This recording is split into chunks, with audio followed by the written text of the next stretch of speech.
I love high-level gaming in D&D so much that I have built up the enemies and things I need to make sure the combat functions the way I want it to. I don't just depend on the monsters from the monster manual.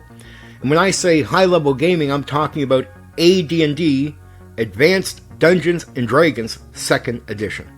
I remember a number of years ago, there was a player that was in one of my online gaming sessions, and he said at the end of it, he's playing a very high-level character in my game. And it's taken us a long time to get to this stage. He's like, hey Condor, maybe it's time to retire the character. I think he might be too strong for you to challenge with the monsters. No matter how much I want to prove a point, when somebody makes a comment like that, I want to prove to them that no, the game is going to be very challenging going forward. I will allow things to play out the way I planned, and I won't let my emotions get in the way and then try to use the game to teach you a lesson.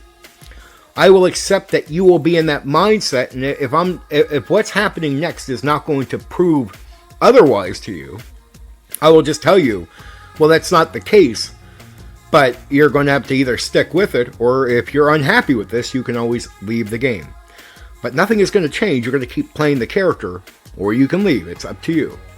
Sometimes I get lucky, and a comment like that will come to me just at a time where the game is, well, the plan and what's going to happen next, that's already being planned out, is going to show the player that the combat is going to be very, very challenging and good going forward.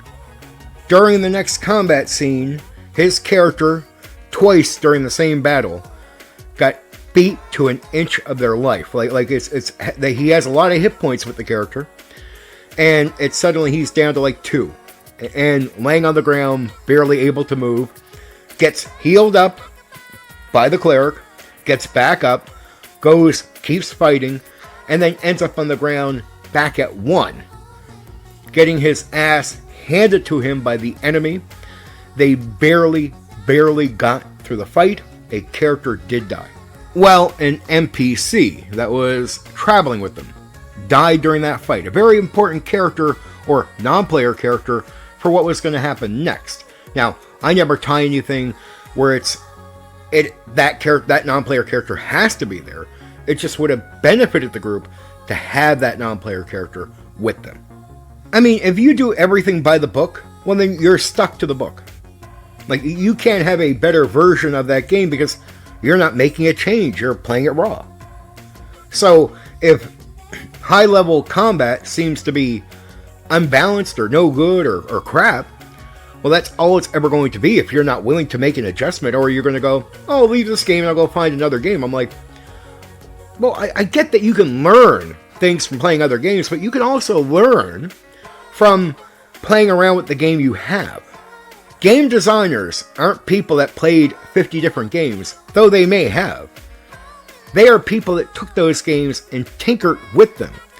And through that, they had a realization of what they can do and how it can work. And they made games. So if you keep telling somebody to only focus on raw, rules as written, they're not going to learn much from the standpoint of either a game designer or a game master, because there is something you need to learn from playing around and adjusting games. It is going to be good for what you do, and it's going to be good overall, because what you learn from that with one game, you'll take that to every game you're going to run. It doesn't matter what the system is. So if you hear that high-level gaming is broken, well, tinker with it. Try to fix it, right? Or run off and get a new game. And then when you get to a broken area in that game, run to the next game. The problem is you're going to get into a big circle jerk here, because every game, 100% of all games, have broken issues. And if you keep running to the next game to, get away from the broken issue, you're just going to keep running into new broken issues. Until you realize the only way for you to avoid broken issues is for you to finally stop at one game and fix the fucking broken issue. That's it. Anyway, for now, take care.